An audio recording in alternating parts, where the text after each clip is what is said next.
Mary Catherine Ham, Brian Wilson, Brian Neiman, today's newsmakers, and you, the Morning Majority.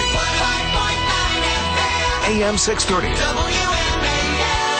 8:37 on WMAL. Sherry Jacobus is in for Mary Catherine Ham. Oh, she's on the weekly standard cruise. Brian Neiman, Brian Wilson, joined now by Larry Kudlow, host of the Kudlow Report on CNBC, 7 o'clock Monday through Friday. You can also listen to him on the radio Saturday night, 7 o'clock right here on WMAL. Larry, I was listening to your radio show on Saturday night. Interesting about how when the unemployment number came out at 8.6%, a lot of people were like, is that real? And there are many Republicans who don't think that the number is accurate. Wanted to get your take on the politics behind the 8.6% unemployment number. Well, if it continues, it's good for Obama. There's no two questions about it. It's also good for the country. I mean, you'd want to have lower unemployment, so more people working. And I don't know if that number's going to stay. I'm suspicious of the number only because you had a temporary withdrawal. Now, people are saying, 315,000 people pulled out of the workforce. But, the prior several months, we didn't see that.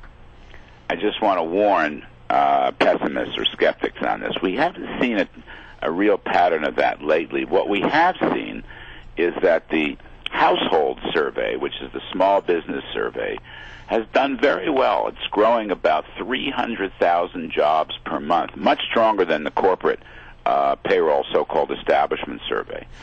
So if you're into such technical arcana, that stuff actually shows some strength in the jobs report, okay? Some pretty good strength, not gangbuster strength, but pretty good strength. All right, well, the critics saying that if more than 300,000 people dropped out, that was significant because it shows that they're just getting frustrated and they just are going to leave. That is true. My point, however, is that we haven't seen that. We saw it for October's report, yes, but we actually haven't, or rather for November's report, but we actually haven't seen that the prior couple of months. So I'm not sure.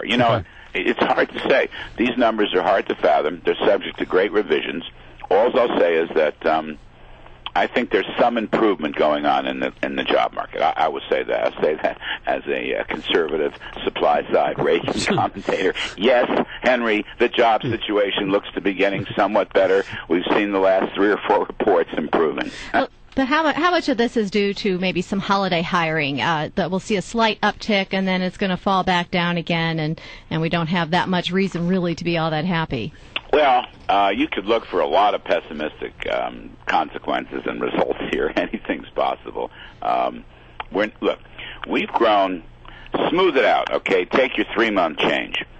Over the last 3 months, the household survey has grown by 318,000 per month average. The non-farm payroll survey has grown by 143,000.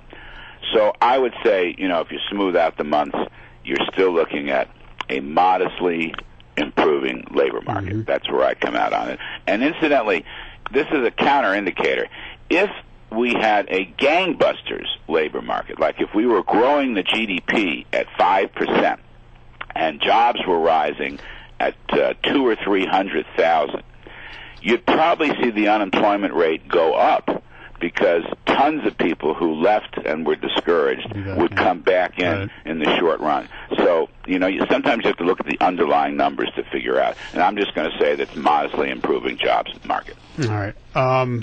I think Republicans may I don't know, this is my opinion on it, may not, shouldn't try to poo-poo the economy and try to talk it down a little bit, because if it is getting better, just say, hey, it's getting better, that's good for America, it's good for Americans, but hey, if we were in power, it would be much better than it is now. Well, I think that, frankly, if you lowered a lot of these economic growth obstacles, if you quit threatening higher taxes, if you stopped regulating energy, and if you stopped regulating business in general, or reduce the burden of regulations, if you had more confidence about future spending and deficits, which affect tax expectations, I think we would be doing better. But I still would argue, as I have for quite some time, that doesn't mean we're in a permanent recession. We're not. And labor conditions are slightly improving. Look, economic conditions compared to, let's say, July and August, when it looked like we were going into recession or we were on the front end of recession. Right. Turns out the economy has moved away from recession, I think quite significantly. Larry, we've been talking about the Dow for a while now, how it's bounced around. It's in my observation is it's somewhere between 12.5 and 11.5. We've retaken the same ground so many times, and it largely has to do. The volatility seems to be aimed at what's going on in Europe. Right now, the Dow is about 12,100 as of yesterday.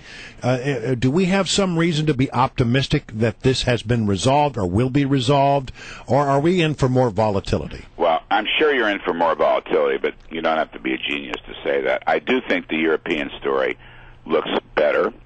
This new budget control campaign they're on, where they're going to try to fix, redo the treaties. I think they have to do it bilaterally so they can get it done fast, in order to create a budget control commission, which would have penalties and sanctions.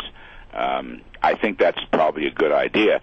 Mind you, they had this in the very beginning of the EU. It was called the Maastricht Agreement, when they said 3% of GDP is the absolute limit for budget deficits, right? They said this, it must be 10 years now. And nobody ever enforced it, including Germany. They all broke it.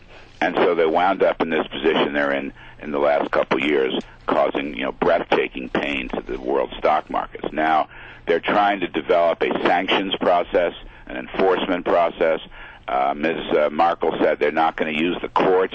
So I'm not sure how workable this is, even though the news reads better. I'm a little bit skeptical how are you going to enforce? I mean, Germany would practically have to invade Italy or Portugal. They have to bring the troops down there. Well, that has happened before. I know, and I don't like to think about that, but I'm saying, how are they going to force a recalcitrant country to lower their budget deficit and get some better economic growth? By the way, there's a pretty good Italian package. There are some modest tax cuts in the Italian package, although there's also a VAT tax increase, which I don't like. And I still maintain that the European countries, while they're cutting spending and entitlements, should be going to a flat tax, which is pro-growth. They need that. So hold your breath. The Euro story looks better. The front pages look pretty good. All right, I'll hold my breath as long as I can. Thanks, Larry. Good to have you on the show.